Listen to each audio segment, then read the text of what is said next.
పరిశుద్ధుడు అయిన మా దేవా నీకు వందనాలు.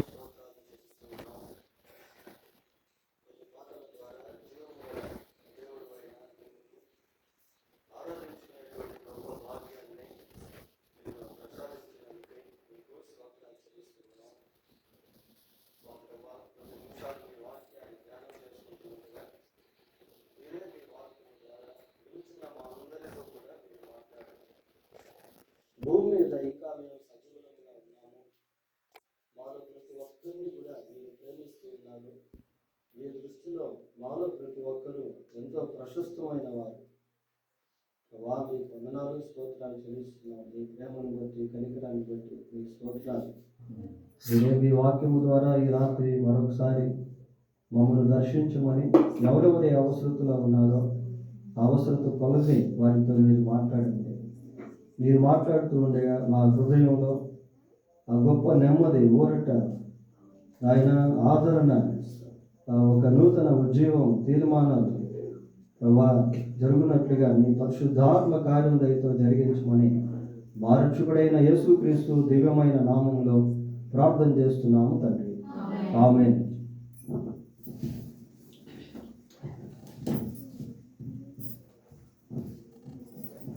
బైబిల్ గ్రంథంలో నుండి లూకాసు వార్త మొదటి అధ్యాయము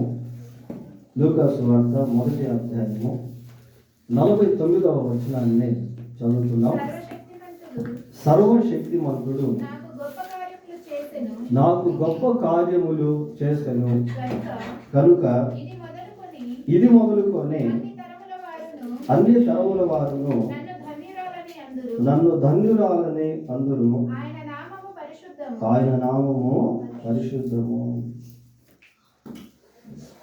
ఇక్కడ మరియా ఈ మాటలు చెప్తా ఉంది. ప్రియ, సర్వశక్తిమంతుడు నాకు గొప్ప కార్యములు చేశాను. బహుశా ఈ మాటలు మరియా చెప్తూ ఉన్నటువంటి సమయంలో ఆమె హృదయం గొప్ప సంతోషంతో నింపబడి ఉంటుంది. ఎందుకు అంటే ఆమె ఆ సమయంలో దేవుని యొక్క ఆ గొప్ప కార్యాన్ని అనుభవిస్తూ ఈ మాటలు తెలియజేస్తుంది. దేవుని గొప్ప కార్యాలు ఊహకు అందవు. We can't express. మనం దాన్ని ఈ విధంగా అని వర్ణించలేము. అక్కడ గమనించినప్పుడు మరియా సర్వశక్తివంతుడకు దేవుడు గొప్ప కార్యము చేస్తున్నాం. అది ఎటువంటి అనుభవం అంటే అది వర్ణించలేనటువంటి అనుభవం. ఆ పై భాగాన్ని మనం గమనించినట్లయితే 41వ వచనం కూడా ఒకసారి చూడండి.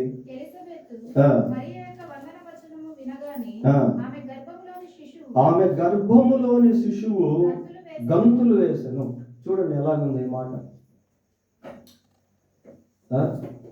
అంటే అక్కడ ఎలిజబెత్ కానివ్వండి, మరియ కానివ్వండి, దేవుణ్ణి హృదయం అంతటితో కూడా గొప్ప ఉత్సాహంతో, సంతోషంతో స్తుతిస్తా ఉన్నారు. ఎందుకంటే వారిద్దరి జీవితంలో దేవుడు చేసినటువంటి కార్యము అది ఊహాతీతమైనటువంటిది. ఒక ఆమెమో కన్యక, ఇంకొక ఆమెమో గొడ్రాలు. ఇద్దరికి పిల్లలు జన్మించడానికి అవకాశం లేదు. అటువంటి సమయంలో దేవుడు కన్యకలో నుంచి కుమారుణ్ణి రంపించుట, గొడ్రాలుగా ఉన్నటువంటి ఎలిజబెత్, వృద్ధాపంలో ఉన్నటువంటి ఎలిజబెత్లో నుండి ఒక కుమారుని రప్పించుట అనేది అది అసాధారణమైనటువంటి కార్యం. వాటిని జ్ఞాపకం చేసుకున్నప్పుడు మరియు గొప్ప ఉత్సాహంతో దేవుని చూపిస్తూ ఉంది. ఎలిజబెత్ గర్భంలో ఉన్నటువంటి శిశువు గంతులు వేస్తాడు. క్రిస్మస్ దినాల్లో దేవుడిచ్చేటువంటి ఆ సంతోషము అనుభవించేటువంటి వారికి మాత్రమే అర్థమవుతుంది. పిల్లలు మరి ఏముంటుంది అని అంటే సర్వశక్తిమంతుడు అని దేవుణ్ణి సంబోధిస్తూ ఉంది. బైబిల్లో ఉన్నటువంటి భక్తులు, ప్రవక్తలు కానివ్వండి, యాజకులు కానివ్వండి, భక్తులు దేవుణ్ణి సంబోధించేటువంటి ఆ విధానం ఎలాంటిది అని అంటే ఏదో ఊరికే అనాలోచనతో ప్రభా మీకు వందనాలు, మీరు ప్రేమకు అట్లాగా సంబోధించలేదు. వారు ఎంతో గ్రహింపుతో, ఆలోచనతో, దేవుని ఆత్మచేత నింపబడి దేవుణ్ణి సంబోధించారు. ఈ సర్వశక్తిమంతుడు అనేటువంటి పదజాలము చాలా అమోఘమైనటువంటి పదజాలం. దేవునికి మరి మూడు ఉంటాయి ప్రియులారా. మూడు నామాలు అనేటువంటివి చాలా ప్రాముఖ్యమైనటువంటివిగా ఉంటాయి. ఒకటి ఏంటంటే ఓమ్ని ప్రెజెన్స్. ఓమ్ని ప్రెజెన్స్ అంటే సర్వంతర్యామి అని అర్థం.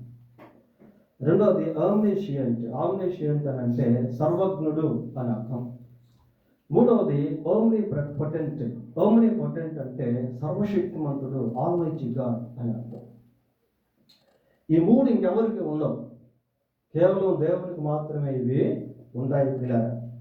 మరియు మాట్లాడుతూ ఏమవుతుందంటే సర్వశక్తిమంతుడు అని దేవుణ్ణి సంబోధిస్తూ మాట్లాడుతూ ఉంది.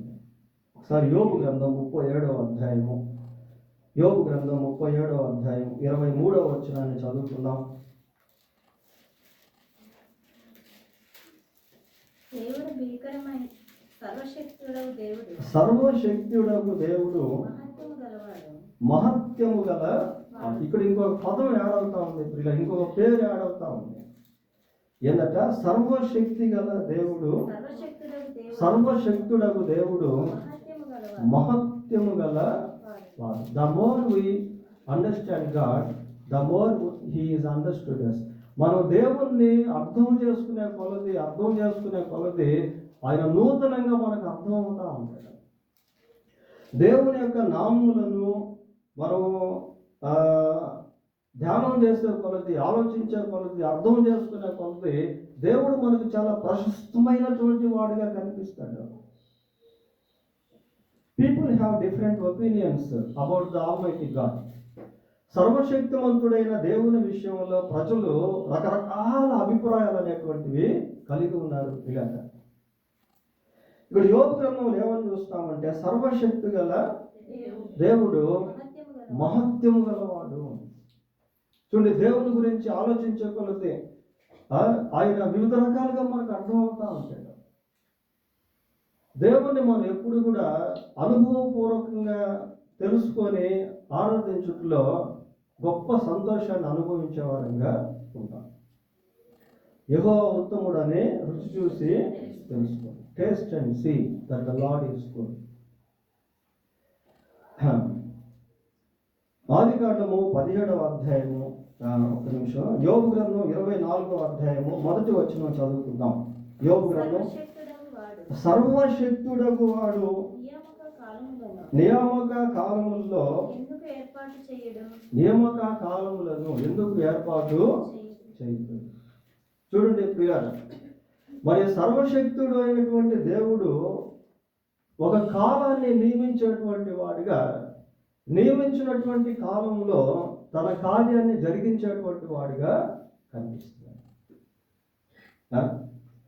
దేవుని యొక్క ఒక్కొక్క నామాన్ని లేక ఒక్కొక్క పేరుని మనం జ్ఞాపకం చేసుకుంటూ బైబిల్లో చదువుతూ వెళ్తే ఆ నామం వెనక దేవుని యొక్క కార్యాలు ఎలా ఉంటాయో అనేటువంటిది మనకు అర్థమవుతుంది. ఇలా దేవుడు కాలాన్ని నిర్ణయించి ఆ నిర్ణయ కాలంలో తన కార్యములను జరిగించుకుంటూ వెళ్తాడు. ఆయన సర్వశక్తిమంతుడైనటువంటి దేవుడు. ఇదే పేరుతో అబ్రహాముకు దేవుడు తను తాను పరిచయం చేసుకున్నాడు. చూడండి ఒకసారి ఆదికాండం 17వ అధ్యాయము, ఆదికాండం 17వ అధ్యాయం 1వ వచనం చదువుకుందాం. అబ్రహాము 99 ఏండ్ల అయినప్పుడు యెహోవా అతనికి ప్రత్యక్షమై, నేను సర్వశక్తి గల దేవుడను, నా సన్నిధిలో నడుచుచు నిందారహితుడివై ఉండుము. చాలు చాలు. కాబట్టి దేవుడు తను తాను అబ్రహాముకు పరిచయం చేసుకుంటూ ఏమంటున్నాడంటే, నేను సర్వశక్తి గల దేవుడను, సర్వశక్తి గల దేవుడను. ఆయన కాలాన్ని నిర్ణయించి ఆ కాలంలో ఆయన కార్యాన్ని జరిగించేటువంటి వాడు. ఇంకా 1 year ఉంది. 99 సంవత్సరాల సమయంలో దేవుడు అబ్రహామును దర్శించి తను ఆ రీతిగా పరిచయం చేసుకొని అబ్రహాముకు 100 సంవత్సరాల వయసు వచ్చినప్పుడు ఒక మంచి కుమారుణ్ణి దేవుడు అబ్రహాముకు అనుగ్రహించాడు. 21వ అధ్యాయం 2వ వచనాన్ని మనం చదివితే, ఆదికాండం 21:2 ఒకసారి చూడండి. ఎట్లనగా దేవుడు అబ్రహాముతో చెప్పినట్లు నిర్ణయ కాలములో శారా గర్భవతి అయి అతని ముసలితనం ముందు అతనికి ఒక కుమారుని పిల్లరా, ఇక్కడ దేవుని యొక్క కార్యానికి ముసలితనం అనేటువంటిది అడ్డు రావట్లేదు.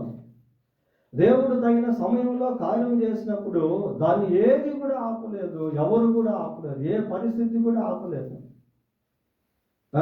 ఇక్కడ అబ్రహాము జీవితంలో కార్యం చేసినటువంటి వాడు ఎవరు అంటే ఆయన సర్వశక్తి కలిగినటువంటి దేవుడు. ఆ రీతిగానే అబ్రహాముకు దేవుడు తను తాను పరిచయం చేసుకుంటూ వచ్చాడు. పిల్లలు మరియు అంటా ఉంది, ఏమని అంటుందంటే, సర్వశక్తి గల దేవుడు నాకు గొప్ప కార్యము, సర్వశక్తిమంతుడు నాకు గొప్ప కార్యములు చేశాను, గొప్ప కార్యాలు చేశాడు అని సాక్ష్యం ఇస్తాను.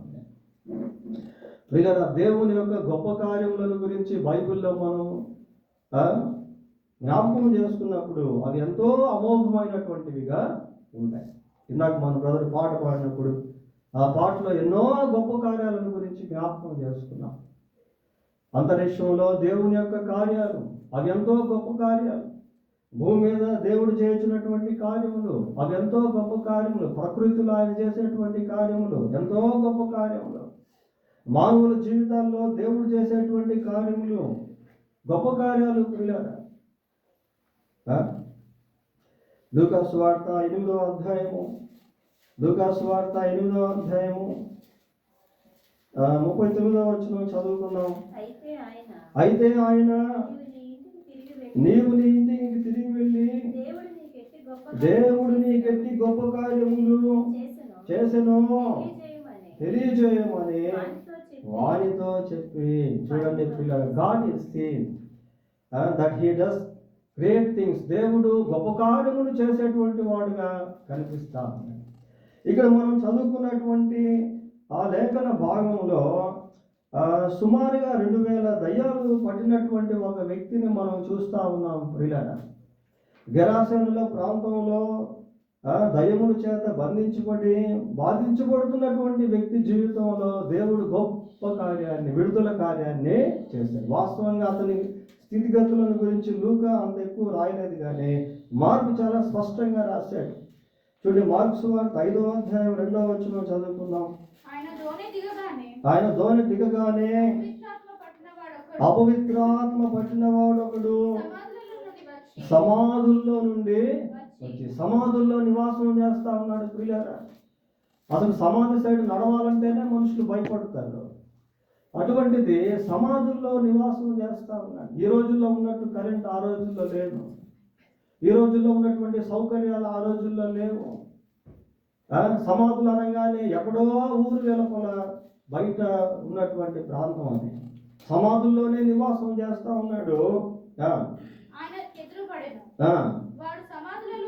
వాడు సమాధుల్లో వాసము చేయుచు సంఖ్యలతోనైనను ఎవడును వానిని బంధింప. ఎంతో మంది వచ్చి సంఖ్యలు వేస్తా ఉన్నారు, బేడీలు కడతా ఉన్నారు. కారణం ఏంటంటే ఎవరు వస్తే వాళ్ళ మీద దాడి చేసేస్తా ఉన్నారు. కాబట్టి వాడిని అదుపు చేయలేక వాళ్ళు ఏం చేసేవాళ్ళు అంటే సంఖ్యలు వేస్తా ఉన్నారు. సంఖ్యలు వేస్తా ఉంటే ఏం చేస్తున్నాడు, సంఖ్యలని పలుమార్లు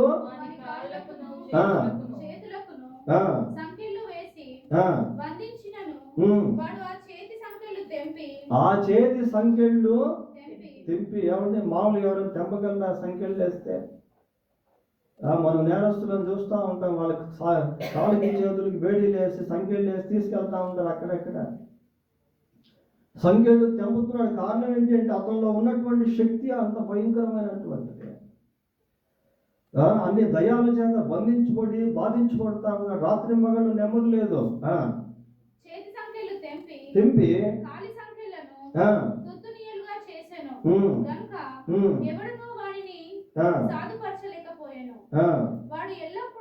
వాడు ఎల్లప్పుడూ రాత్రి పగళ్ళు సమాధుల్లోను కొండల్లోను కేకలు వేయుచు తన్ను తాను రాళ్లతో గాయపరుచుకోవచ్చు. చూడండి ఎంత దుర్భరమైనటువంటి స్థితి.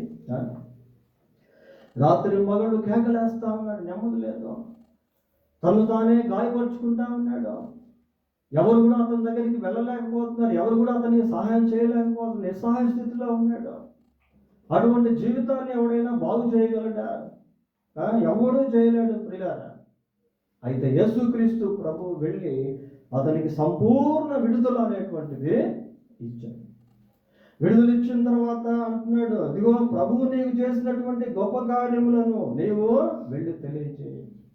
యేసయ్య ఈ లోకంలో శరీరధారిగా ఉన్నటువంటి దినాల్లో ప్రజల జీవితాల్లో అనేకమైనటువంటి మేలు చేశాడు ప్రియులారా. ఒకసారి చూడండి, మత్తయి సువార్త 4వ అధ్యాయము 24వ వచనాన్ని చదువుకుందాం. మత్తయి సువార్త వ్యాపించెను, నానా విధములైన రోగముల చేతను వేదనల చేతను పీడింపబడిన వ్యాధిగ్రస్తులను అందరిని. చూడండి ప్రియులారా, నానా విధమైన రోగాలు. ఎటువంటి రోగాలతో ప్రజలు బాధపడుతూ ఉన్నారు? నానా విధమైన రోగముల చేతను వేదనల చేతను పీడింపబడుచున్నటువంటి వారు. రోగాల చేత పీడించబడే వాళ్ళు ఒక గుంపు అయితే, వేదనల చేత పీడింపబడేటువంటి వాళ్ళు ఇంకో గుంపు. కొన్నిసార్లు రోగానికైనా ఔషధాలు ఉంటాయి, మందులు ఉంటాయి, కానీ వేదనకి మందులనే ఉండవు పిల్లరా. మనోవ్యాధికి మందు లేదు అంట. ఎంతో మంది వేదనల చేత ఈ రోజుల్లో కూడా పీడించబడుతూ ఉన్నారు. ఎవరికి చెప్పుకోలేనటువంటి సమస్యలు, ఎవరికి చెప్పుకోలేనటువంటి వేదనల చేత ఎంతో మంది బంధించబడి రాత్రి మగళ్ళు నెమ్మది లేకుండా బాధించబడతా ఉన్నారు పిల్లరా. దయ్యం పట్టిన వారిని, చాంద్ర రోగులను, పక్షవాయువు గల వారిని వారు ఆయన వద్దకు తీసుకొని రాగా ఆయన వారిని స్వస్థపరచును. ప్రియులారా, యేసుక్రీస్తు స్వస్థపరచలేనటువంటి ఏ వ్యాధి కూడా లేదు. యేసుక్రీస్తు బాగు చేయలేనటువంటి ఏ సమస్య కూడా లేదు, మనిషి కూడా లేడు. అందరినీ కూడా ఆయన స్వస్థపరిచాడు. ఎవరు యేసు ప్రభు దగ్గరికి వచ్చినా వారి జీవితాల్లో దేవుడు తప్పకుండా కార్యం చేస్తాడు. There is no any difference to Jesus. యేసుక్రీస్తు ప్రభువుకి ఎటువంటి వ్యత్యాసం అనేటువంటిది లేదు. ఎవరైనా రావచ్చు, ఎవరైనా ఎటువంటి అవసరతలో ఉన్నా యేసు ప్రభు దగ్గరికి రావచ్చు. ఎవరు వచ్చినా కూడా ఆయన చేర్చుకుంటాడు. నా ఎదుకు వచ్చి నేను ఎంత మాత్రం బయటికి తోసివేయను. కాబట్టి అందరినీ పిలుస్తున్నటువంటి దేవుడు, అందరికీ సహాయం చేయాలని కోరుకుంటున్నటువంటి దేవుడు యేసుక్రీస్తు ప్రభు పిల్లారా. అటువంటి వారిని క్రానికల్ డిసీజెస్, దీర్ఘకాలపు జబ్బులు, పక్షవాయువు కలిగినటువంటి వ్యక్తులు, కుష్టి వ్యాధి కలిగినటువంటి వ్యక్తులు ప్రభు దగ్గరికి వచ్చినప్పుడు ప్రభు వారిని స్వస్థపరిచాడు. అంతేకాదు అనేక మంది జీవితాలు మార్చబడ్డాయి. లంచాలు తీసుకుంటూ మోసాలు చేస్తూ డబ్బు సంపాదించినటువంటి జక్కయ్య అనేటువంటి ఒక ఆయన్ని బైబిల్లో మనం చూస్తాం ప్రియారా. ప్రభు దగ్గరికి వచ్చినప్పుడు ఆయన జీవితం సంపూర్తిగా ట్రాన్స్ఫార్మ్ అయిపోయింది, మార్చబడింది. పాపంలో జీవిస్తున్నటువంటి సమరయ స్త్రీని ప్రభు దర్శించినప్పుడు ఆమె జీవితం సంపూర్తిగా మార్చబడింది. జీవితాలను మార్చేటువంటి వాడు యేసుక్రీస్తు ప్రభు, స్వభావాన్ని మార్చేటువంటి వాడు యేసుక్రీస్తు ప్రభు. ఇక్కడ మరి అంటా ఉంది, ఏమని చెప్తుందంటే, సర్వశక్తిమంతుడు నాకు గొప్ప కార్యములు.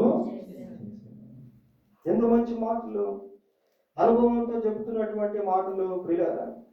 సర్వశక్తిమంతుడు నాకు గొప్ప కార్యములు చేసింది కనుక ఇది మొదలుకొని అన్ని తరముల వారు నన్ను ధన్యురాలని ఆయన నామము పరిశుద్ధం. ఈ వచనంలో ఆ చివరి వరుసలో ఒక మాట చూస్తాము, ఏంటది? ఆయన నామము పరిశుద్ధం. ఇది అవుట్ ఆఫ్ కాంటెక్స్ట్ లాగా మనకు కనబడుతుంది. అంటే ఆ వచనానికి పొందిక లేనటువంటి విధంగా మరి చెప్పినట్టుగా మనం చూస్తాం. ఇలా ధన్యురాలని అందరూ ఆయన నామము పరిశుద్ధము, స్పెషల్ టర్న్ అన్నమాట. ఆయన నామము పరిశుద్ధము. దేవుని యొక్క నామమును గురించి మరి ఇక్కడ మాట్లాడుతూ ఉంది పిల్లగా. ఇది కూడా చాలా ప్రాముఖ్యమైనటువంటి విషయం. ఆయన నామము పరిశుద్ధము.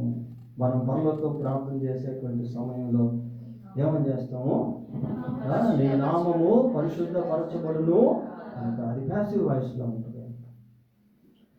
నీ నామము పరిశుద్ధపరచబడును గాక. మామూలుగా దేవుని యొక్క నామం పరిశుద్ధమైనటువంటిదే. దేవుని యొక్క నామం పరిశుద్ధమైనటువంటిదే. అయితే యేసుక్రీస్తునందు విశ్వాసం ఉంచినటువంటి వారికి ఆయన నామం పెట్టబడుతుంది. ఆయన నామం పెట్టబడినటువంటి వారు ఏం చేయాలంటే ఆ నామమును పరిశుద్ధపరచబడేటువంటి విధంగా జీవించాలి. అది ఇంపార్టెంట్. నీ నామం పరిశుద్ధపరచబడును గాక అంటే అది ప్యాసివ్ వాయిస్ లో ఉంది. అంటే మన ద్వారా యేసుక్రీస్తు ప్రభు యొక్క నామము పరిశుద్ధపరచబడాలి. పరిశుద్ధమైనటువంటి నామము మన ద్వారా ఆ పరిశుద్ధపరచబడినటువంటి స్థితిని చూపించేటువంటిదిగా ఉండాలి. How can we sanctify the holy name of God? దేవుని యొక్క పరిశుద్ధ నామమును మనం ఏ విధంగా మహిమపరచగలము?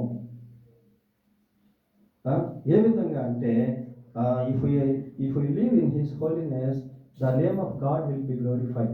మనం దేవుని యొక్క పరిశుద్ధతలో నిలబడినప్పుడు దేవుని యొక్క నామము మహిమపరచబడేటువంటిదిగా ఉంటుంది. మనం గుర్తుపెట్టుకోవాల్సింది ఏంటి అంటే ప్రభువునందు విశ్వాసం వచ్చినటువంటి మనము దేవుని యొక్క పరిశుద్ధతలో నిలబడాలి. దేవుని యొక్క పరిశుద్ధతలో మనం ఎప్పుడైతే నిలబడతామో ఆ పరిశుద్ధమైనటువంటి నామము ప్రజల మధ్య పరిశుద్ధపరచబడతా ఉంటుంది. ఒకసారి దానియేలు గ్రంథం 3వ అధ్యాయం చూద్దాం. 3వ అధ్యాయం 28వ వచనం చదవండి. దానియేలు గ్రంథం 3వ అధ్యాయం 28. నెబుకద్నెజరు అనేటువంటి రాజు చెబుతున్నాడు, ప్రియులారా, రాజు అన్యుడు, ఇంకా దేవుని నమ్ముకున్నటువంటి వాడు కాదు, విగ్రహారాధన చేసేటువంటి వాడు, విగ్రహాన్ని నిలిపినటువంటి వాడు, విగ్రహానికి పూజ చేయమని శాసనం జారీ చేసినటువంటి రాజు ఏమని చెప్తున్నాడు? షడ్రకు మేషకు అబెద్నెగో అను వీరి దేవుడు పూజార్హుడు. చాలా పూజార్హుడు. ఒక అన్య రాజు సాక్ష్యం ఇస్తున్నాడు పిల్లరా. ఏమని చెప్తున్నాడు? పూజార్హుడు. He is worthy to be worship. ఈయన పూజార్హుడు అంటున్నాడు. ఎవరిని బట్టి అంటున్నాడు? షడ్రకు మేషకు అబెద్నెగోను బట్టి. Why? Because they're in God's holiness. ఎందుకు అంటే వాళ్ళు దేవుని యొక్క పరిశుద్ధతలో నిలబడి ఉన్నారు. శోధన వచ్చినటువంటి సమయంలో దేవుని పక్షమందు నిలబడినటువంటి వారు, దేవుడిచ్చిన 10 ఆజ్ఞల్లో మొదటి ఆజ్ఞను గైకొంటున్నటువంటి వారు, గైకొంటున్నటువంటి వారు పిల్లల దేవుని ఆజ్ఞలు గైకొంటున్నటువంటి సమయంలో దేవుని పరిశుద్ధతను మనం అనుభవించేటువంటి వారంగా ఉంటాం. వీళ్ళు ఎప్పుడైతే దేవుని పక్షమందు నిలబడ్డారో, దేవుని ఆజ్ఞలు గైకునేటువంటి వారిగా ఉన్నారో, రాజు ఏమంటున్నాడంటే షడ్రకు మేషకు అబెద్నెగో అను వీరు దేవుడే పూజార్హుడు అంటున్నాడు. ఎంత మంచి మహిమ దేవునికి ఆ స్థలంలో వచ్చింది ప్రియులారా. If we stand in God's holiness, the holy name of God will be glorified. మనం దేవుని యొక్క పరిశుద్ధతలో ఎప్పుడైతే నిలబడతామో పరిశుద్ధ దేవుని యొక్క నామము మహిమపరచబడేటువంటిదిగా ఉంటుంది. ఆయన నామము పరిశుద్ధము అని ప్రత్యేకంగా మరి దాన్ని మెన్షన్ చేసినట్టుగా, పేర్కొన్నట్టుగా మనం చూస్తా ఉన్నాము ప్రియులారా. పేతురు రాసిన మొదటి పత్రిక 3వ అధ్యాయం. పేతురు రాసిన మొదటి పత్రిక 3వ అధ్యాయం మొదటి 2 వచనాలు చదవండి. అటువలే స్త్రీలారా మీరు మీ స్వపురుషులకు లోబడి ఉండుడి. అందువలన వారిలో ఎవరైనాను వాక్యమునకు అవిధేయులైతే వారు భయముతో కూడిన మీ పవిత్ర ప్రవర్తన చూచి వాక్యము లేకుండానే తమ భార్యల నడవడి వలన రాబట్టవచ్చును.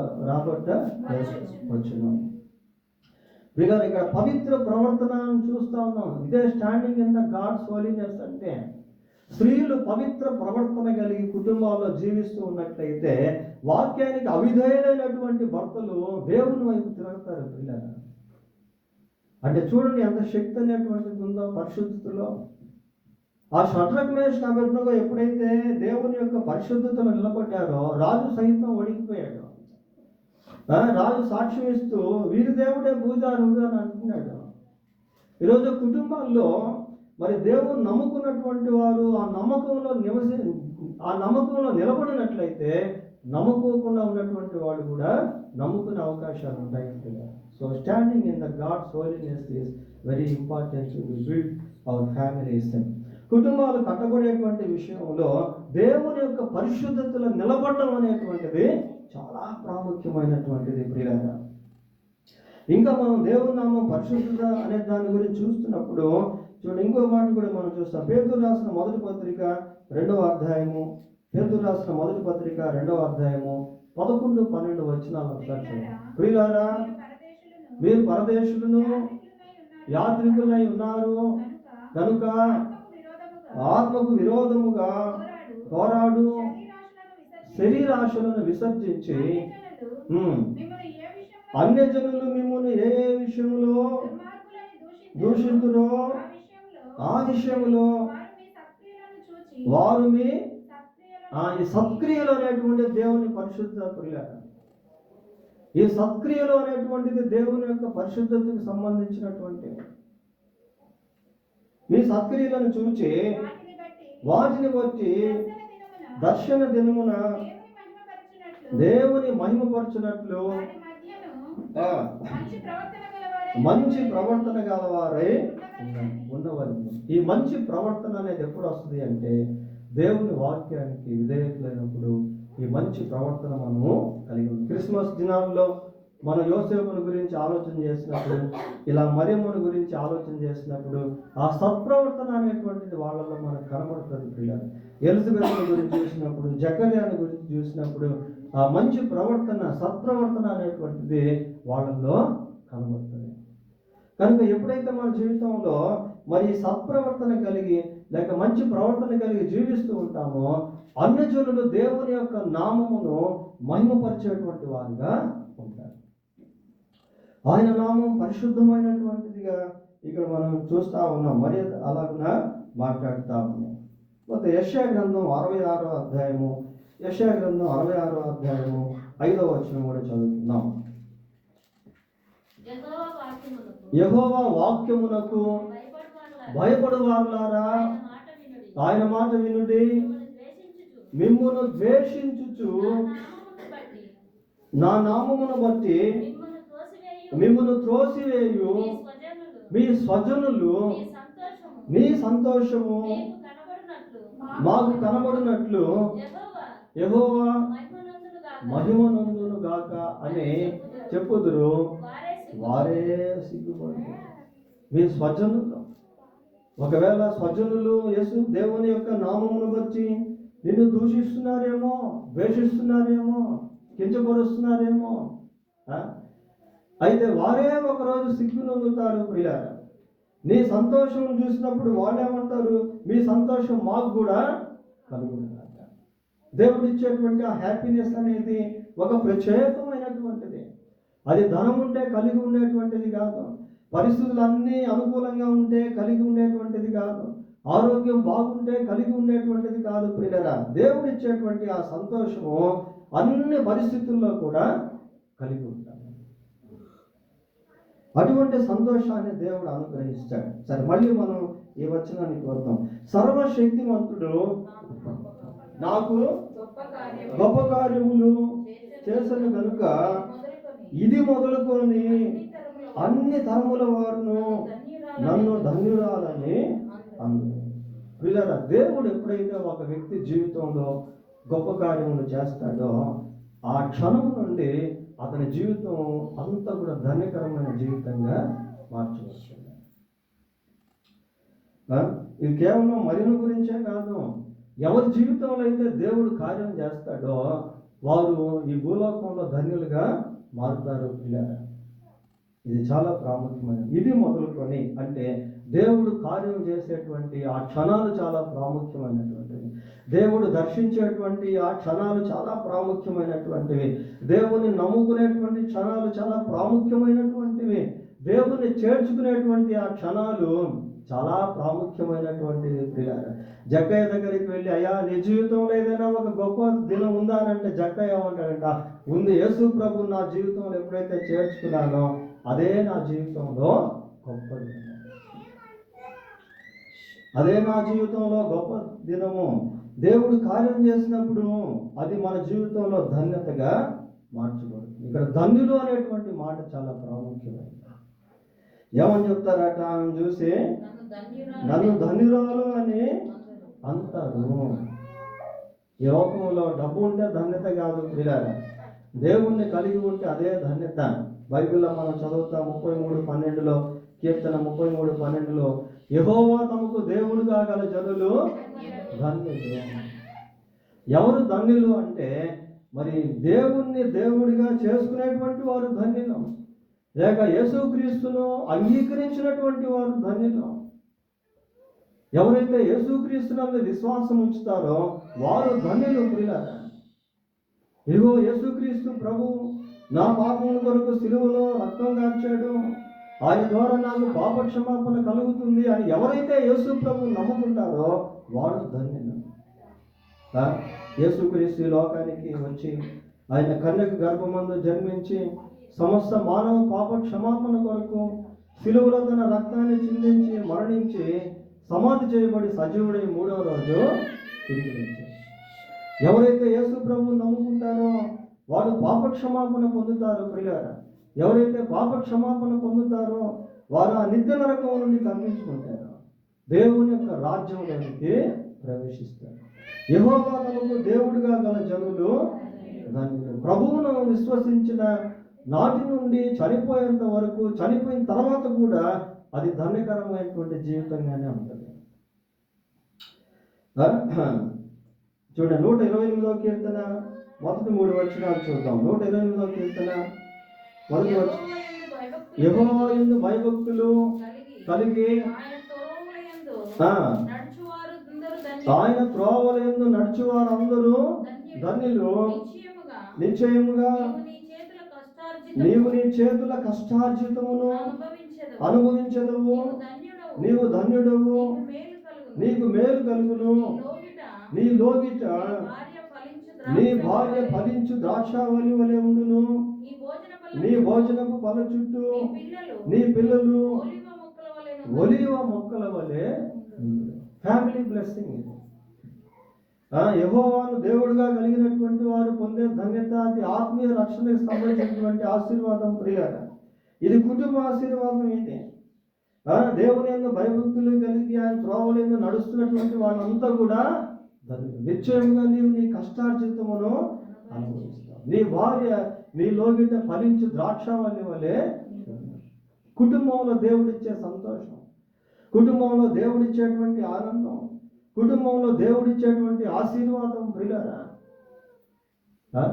యేసు ప్రభువు నమ్ముకున్న తర్వాత మరి కుటుంబంలో దేవుడు గొప్ప ఆశీర్వాదాన్ని అనుగ్రహిస్తాడు, గొప్ప ధన్యతను ఆయన అనుగ్రహిస్తాడు.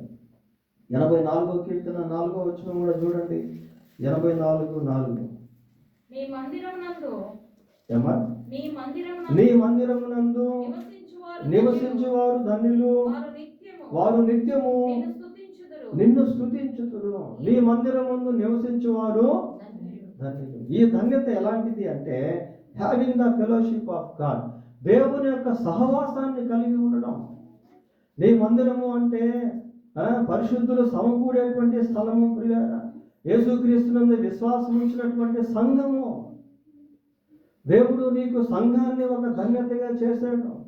నీ గురించి ప్రార్థన చేసేటువంటి సంఘము, నీ మేలును కోరేటువంటి సంఘము, నిన్ను ఆదరించేటువంటి సంఘము, నిన్ను బలపరిచేటువంటి సంఘము. సంఘాన్ని దేవుడు ధన్యకరంగా మార్చాడు. ఎవరు సంఘ సహవాసాన్ని కలిగి ఉంటారు అంటే క్రీస్తునందు విశ్వాసం ఉంచినటువంటి వారందరూ కూడా సంఘంలో చేర్చబడతారు. ఎవరు చేరుస్తారు వాళ్ళని అంటే యేసుక్రీస్తే చేరుస్తాడు. అదే మనం అపోస్తుల కార్యంలో చూస్తాం. ప్రతి దినము ప్రభువు వారిని సంఘంలో చేర్చుచుండెను. నీ మందిరంలో నివసించువారు ధన్యులు, నిత్యము వారు నిన్ను స్తుతించుతారు. అది గొప్ప ధన్యత ప్రియులారా. సంఘంలో మనం ఉండుట గొప్ప ధన్యత. సంఘ సహవాసంలో మనం ఉండటం గొప్ప ధన్యత. Everything in Christ is a blessing for us. అది సార్, ఈ భూమి మీద క్రీస్తు ప్రభువులో ప్రతిది కూడా మనకు ఆశీర్వాదమే, ప్రతిది కూడా మనకు ధన్యత. Even if we are persecuted by enemies for sake of God's name, దేవుని యొక్క నామము నిమిత్తం శత్రువుల చేత హింసించబడితే అది కూడా ధన్యతే. దేవుని కొరకు పేదరికం అనుభవిస్తే అది కూడా ధన్యతే, వ్యాధి అనుభవిస్తే అది కూడా ధన్యతే. మత్తయి సువార్త 5వ అధ్యాయము 11వ వచనం చూడండి. 5:11, నా నిమిత్తము జనులు మిమ్మల్ని నిందించి హింసించి మీ మీద అబద్ధముగా చెడ్డ మాటలెల్లా పలుకునప్పుడు మీరు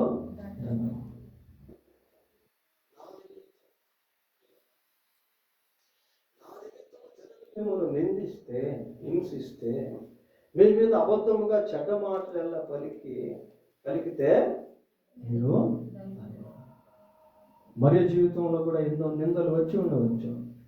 ఎందుకంటే వివాహానికి ముందే ఆమె గర్భవతిగా మారటం వల్ల భర్తే ఆమెను అనుమానించాడు. అయితే దేవుడు కృప చూపించాడు.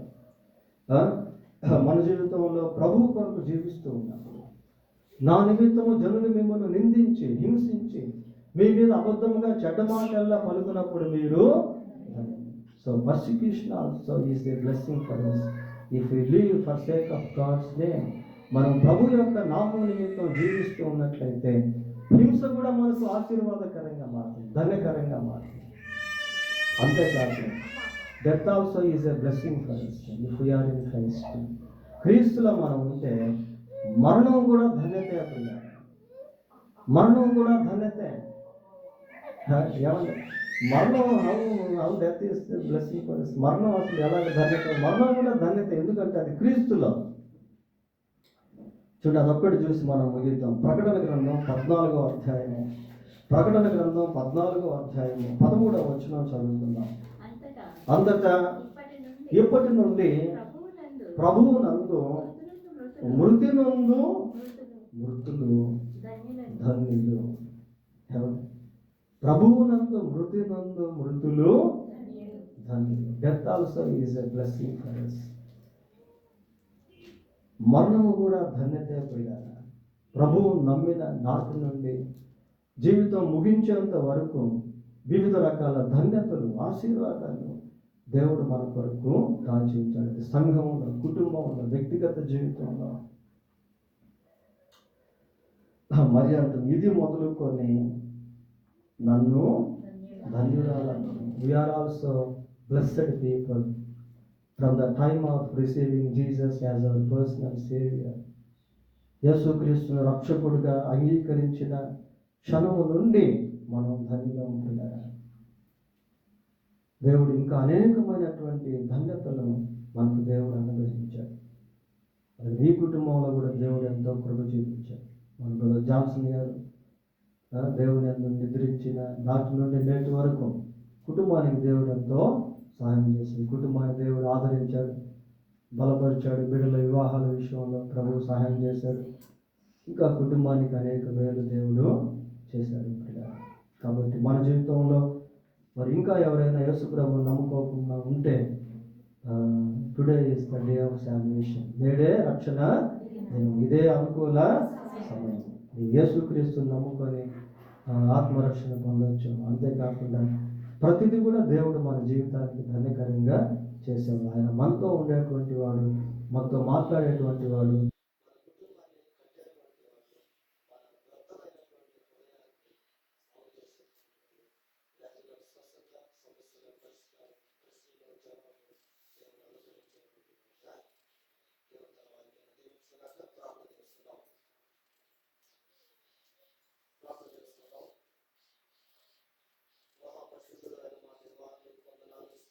చెల్లిస్తూ ఉన్నాం. మీ నామం పరిశుద్ధమైనదే. మీ యందు విశ్వాసం ఉంచినటువంటి వారికి అది పెట్టబడి ఉన్నది. మా జీవితాల్లో మా ప్రభువా, మీ నామము మా ద్వారా అనేక మనుషుల మధ్య మహిమపరచబడే విధముగా మేము జీవించుటకు కృప దయచేయండి. నీవు సర్వశక్తిమంతుడవు ప్రభువా. మిమ్మల్ని గూర్చిన అవగాహన ప్రభువా మేము ఇంకనూ కలిగి ఉండటం కృప దయచేయండి. మిమ్మల్ని కూర్చున్నటువంటి గ్రహింపుతో మమ్మల్ని ప్రతిరోజు కూడా దీవించమని ప్రార్థన చేస్తూ ఉన్నాం. మా ప్రభువా మీ యందు ప్రతి ధన్యత, ప్రతి ఆశీర్వాదము మీరు మాకు అనుగ్రహించారు నాయన. పరలోక సంబంధమైన, ఆత్మ సంబంధమైన ప్రతి ఆశీర్వాదాన్ని క్రీస్తులో మీరు మాకు ఇచ్చినందుకై మీకు స్తోత్రాలు చెల్లిస్తూ ఉన్నాం. మీ యందు విశ్వాసం ఉంచితే రక్షణ ఒక ధన్యతే, పాప క్షమాపణ ఒక ధన్యతే, పరలోక ప్రవేశము ఒక ధన్యతే. మా ప్రభువా నాయనా మీకు వందనాలు, స్తోత్రాలు చెల్లిస్తూ ఉన్నాం. మీరు లోకంలో జన్మించడం ద్వారా మానవ జీవితాన్ని గొప్ప నిరీక్షణ, నిత్య జీవమును కూర్చున్నటువంటి నిరీక్షణ కలుగు చేస్తారు నాయన. భౌతికంగా, ఆధ్యాత్మికంగా, మానసికంగా, కుటుంబ పరంగా మా జీవితాల్లో మీరు గొప్ప కార్యములు చేసేటువంటి వాడువు. అందును బట్టి మీకు స్తోత్రాలు చెల్లిస్తున్నాం. మీ విషయమై సాక్షులుగా జీవించడం కృప దయచేయమని, మీ సన్నిధి కనుగొని తోడుగా ఉంచమని మా రక్షకుడైన యేసుక్రీస్తు పరిశుద్ధమైన నామములో ప్రార్థన చేస్తున్నాము తండ్రి. ఆమేన్.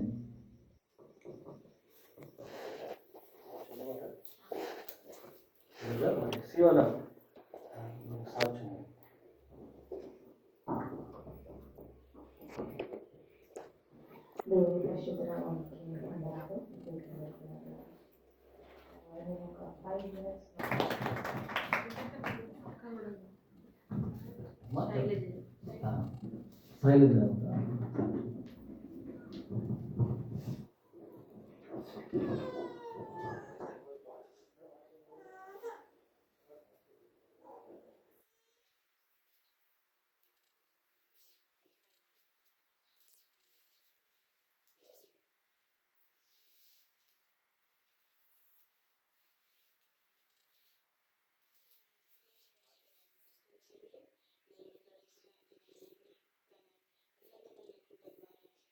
నన్ను, నా కుటుంబాన్ని మొదట దేవునికి వందనాలు, స్తోత్రములు చెల్లిస్తున్నాను. సాక్ష్యం ఎందుకు చెప్పాలి అనుకుంటున్నానంటే, షద్రకు, మెషకు, అబేద్నెగో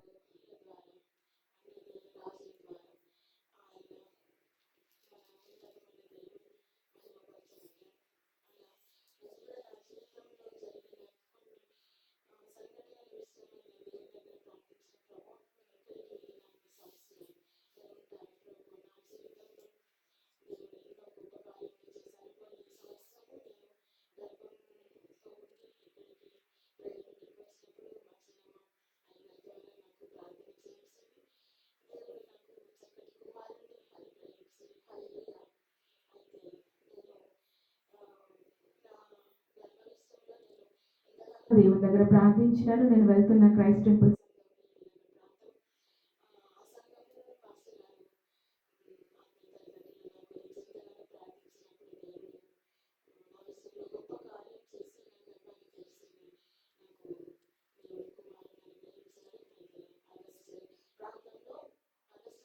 నెలలో సెకండ్ వీక్ అయ్యగారు ప్రసంగం మధ్యలో జోనా శైలజలకి దేవుడు అబ్రహాము శారాలకి వారికి ఇచ్చిన ఎలాగో దేవుడు వారికి ఇచ్చాడు కుమారుని, అలాగో మీకు ఇవ్వబోతున్నాడు అని చెప్పిన ఆ వీకే దేవుడు నన్ను దర్శించాడు. అయితే 2 నెలలు నేను దేవుని సన్నిధిలో ప్రార్థిస్తూ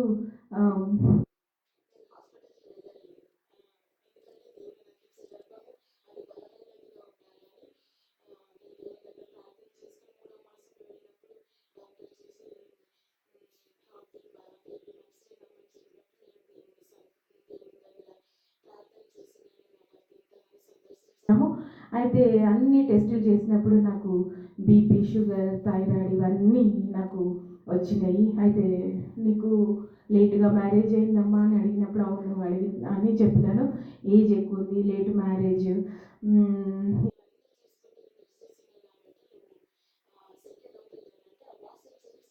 మంచిదని ఆ డాక్టర్ చెప్పింది. అయితే ఇది దేవుడు మాకు ఇచ్చిన బహుమానము, ఈ విషయంలో మేము వెనకడుగు వేయము అని ఆ డాక్టర్తో చెప్పినప్పుడు, సరే మీరు దేవుడి మీద భారం వేసుకొని ముందుకు వెళ్ళండి అని తను చెప్పినప్పుడు నా రిపోర్ట్స్ మీద హై రిస్క్ అని రాసి ఫెర్నాండెస్ రెయిన్బో హాస్పిటల్కి నన్ను రెఫర్ చేసింది. కానీ దేవుడు 9 మాసాలు అసలు ఎంత ఆరోగ్యంగా ఉంచిందంటే అంత ఆరోగ్యంగా నాకు ఇచ్చి ఒక చిన్న హాస్పిటల్ వరంగల్ ప్రాంతంలో ఒక డాక్టర్ మా చెల్లెలు